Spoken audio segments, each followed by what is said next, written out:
Hello student, आप सभी का ईआरडी के स्टडी टाइम्स में स्वागत है। आज हम जानेंगे पूरा पाषाण काल के बारे में। हमें प्राचीन इतिहास के बारे जानने के लिए इतिहास के स्रोतों का सहारा लेना पड़ता है। इतिहास के स्रोतों की आवश्यकता होती है।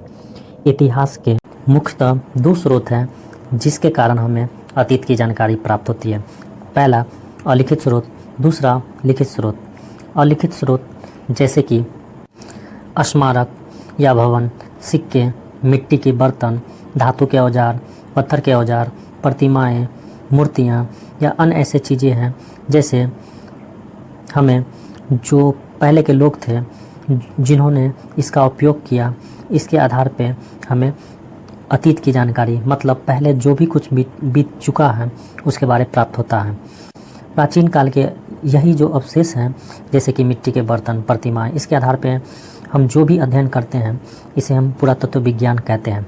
और इसके आधार पे हमें प्रागैतिहासिक काल की जो भी घटनाएं घटित हुई हैं उनकी जानकारी हमें प्राप्त होती है।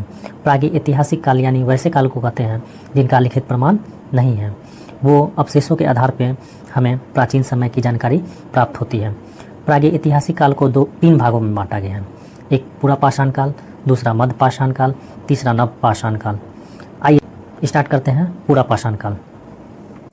पूरा पाषाण काल का समय आज से 20 लाख वर्ष पहले से 12,000 वर्ष पहले तक का काल निर्धारित किया गया है। इस समय जो मानव के द्वारा जितने भी घटनाएं घटित हुई लगभग 99% कहानी इसी काल के दौरान घटी है। पूरा पाषाण काल में मनुष्य ने अपने जीवन का सबसे लंबा समय बिताया और शुरुआती अवस्था में मनुष्य ने पत्थरों के औजार का खूब प्रयोग किया। इसीलिए हम प्रथम काल को पाषाण काल कहते हैं। पाषाण काल के समय मनुष्य अपने भोजन के लिए प्रकृति पर निर्भर रहता था और मनुष्य के इस अवस्था को हम खाद्य संग्रह कहते हैं। मनुष्य अपने भोजन की तलाश में इधर से उधर घूमते रहते थे, एक स्थान से दूसरे स्थान तक घूमते रहते थे भोजन की तलाश में, और जानवरों का भी शिकार करते थे ताकि उन्हें भोजन मिल सके। और वह झुंड बनाकर एक जगह से दूसरे जगह घूमा करते थे। भीमबेटका जो मध्य प्रदेश में है वे पूरा स्थल माना जाता है। ऐसा माना जाता है कि पूरा पाषाण के जो लोग थे वहाँ रहा करते थे। पूरा पाषाण काल के लोग इन गुफाओं में इसलिए रहते थे क्योंकि उन्हें बारिश, धूप और हवाओं से राहत मिलती थी। ऐसी प्राकृतिक गुफाएं विंध्य और दक्कन के पर्वतीय इलाकों में मिलती हैं जो नर्मदा घाटी के पास है। पूरा पाषाण काल में आग का आविष्कार हुआ और आंध्र प्रदेश के कुर्नूल गुफा में राख के अवशेष मिले हैं। इसका मतलब यह है कि आरंभिक जीवन में पूरा पाषाण के लोग आग जलाना सीख गए थे और आग का इस्तेमाल कई कार्यों के लिए किया गया होगा, जैसे कि प्रकाश के लिए, मांस भूनने के लिए और ख़तरनाक जानवरों को दूर भगाने के लिए भी इसका आग का उपयोग किया जाता था, ऐसा माना गया है। रॉबर्ट ब्रूसफुट ने 1863 में मद्रास के पल्लवरम से पूरा पाषाण उपकरण की खोज की।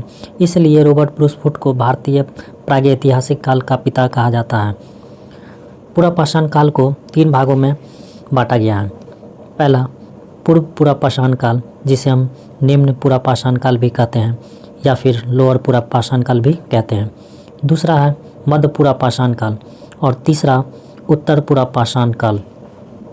चलिए जानते हैं पहला प्राचीन पूरा पाषाण काल, जिसे हम लोअर पूरा पाषाण काल भी कहते हैं या पूर्व पूरा पाषाण काल भी कहते हैं। यह लगभग 20 लाख वर्ष पहले अफ्रीका में शुरू हुआ, लेकिन भारत में यह करीब 6 लाख वर्ष पहले से अधिक पुराना नहीं माना जाता है। यह तिथि महाराष्ट्र में बोरी के लिए निर्धारित की गई है और इस स्थल को प्राचीनतम लोअर पाषाण स्थल माना जाता है। भारत में प्राचीन पूरा पाषाण युग को होमो सेपियंस समूह के लोगों के साथ जोड़ा जा सकता है।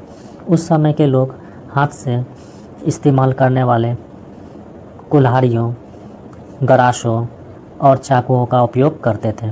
भारत में पाई गई कुल्हाड़ियाँ पश्चिम एशिया, यूरोप, अफ्रीका के समान माना गया है। पत्थर के औजारों का इस्तेमाल मुख्य रूप से फलों को काटने, पेड़ पौधों में जो भी फल होते थे उनको काटने, जानवरों का शिकार करने, चमड़ा को निकालने के लिए किया जाता था। पूरा पाषाण युग का दूसरा चरण है मध्य पूरा पाषाण युग। यह 80,000 वर्ष पूर्व से 35,000 वर्ष पूर्व माना गया है। जो भी मनुष्य के द्वारा पत्थरों के औजार का प्रयोग किया जाता था वो पपड़ियों, छोटे छोटे टुकड़ों पर आधारित थे। मध्य पूरा पाषाण स्थल के भौगोलिक क्षेत्र लोअर पूरा पाषाण के साथ ही है।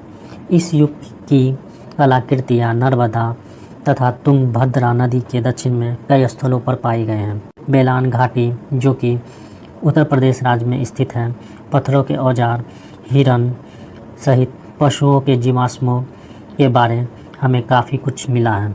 यह लोअर और मध्य पूरा पाषाण युग दोनों से संबंधित है। पूरा पाषाण का तीसरा चरण है अपर पूरा पाषाण युग, या इसे हम उच्च पूरा पाषाण युग भी कहते हैं।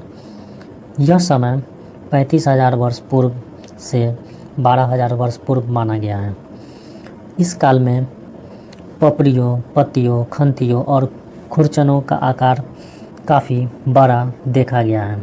मतलब इस समय का जो भी पत्थर के औजार थे वो अपेक्षाकृत थोड़े ज़्यादा बड़े देखे गए हैं। यह गुजरात के रेत के टीलों के ऊपरी भागों में भी पाए गए हैं। इस चरण के हमें भारत में 566 स्थल मिले हैं। सिंधु नदी के आसपास के क्षेत्रों को छोड़कर लगभग पूरे भारत से उत्तर पूरा पाषाण यानी अपर पूरा पाषाण काल के साक्ष्य प्राप्त हुए हैं। जब पूरा पाषाण युग उत्तर पाषाण युग समाप्त हो गया तो जलवायु गर्म और बरसाती हो गई। जलवायु परिवर्तन ने जीव और वनस्पति में परिवर्तन लाए। मनुष्य ने पर्याप्त वर्षा, सघन वनस्पति और वन का लाभ उठाया। तब से जलवायु परिवर्तनों में कोई भी बदलाव अब तक नहीं हुआ है।